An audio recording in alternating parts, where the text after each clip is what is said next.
अस्सलामु अलैकुम वरहमतुल्लाहि वबरकातुहू। महतरम नाज़रीन, आज 9 फरवरी 2022 बरोज़ बुध की बड़ी अहम खबर आपसे शेयर कर रहे हैं। जी हाँ नाज़रीन किराम, जैसा कि आप हजरात को मालूम है कि कर्नाटक में हिजाब पर हो रहे हंगामे का मामला हाई कोर्ट पहुँच चुका था और आज ही के दिन 2:30 बजे समाअत होनी थी। इस सिलसिले में गुज़िश्ता कल मंगल को भी हिजाब के मामले पर सुनवाई हुई थी।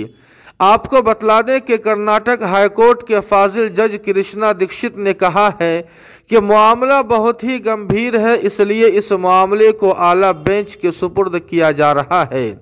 फाजिल जज ने मजीद कहा कि इस मामले में कोई आखिरी फैसला अभी नहीं दिया जा सकता है, बल्कि ये फैसला भी बड़ी बेंच ही करेगी।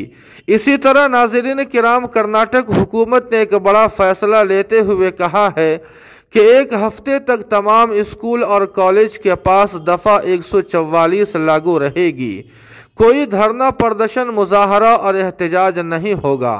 अलगर्ज नाजरीन, हिजाब पर मामले ने अब तूल पकड़ लिया है और इस सिलसिले में आखिरी और हतमी फैसला बड़ी और आला बेंच ही करेगी। अब देखना यह है कि आखिर आला बेंच इस सिलसिले में क्या फैसला सुनाती है।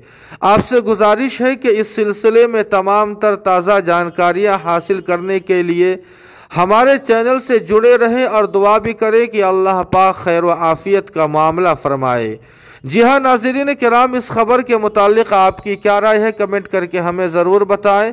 वीडियो को लाइक और शेयर कर दें और कासमी जीके को सब्सक्राइब करना न भूलें। वस्सलामु अलैकुम वरहमतुल्लाह।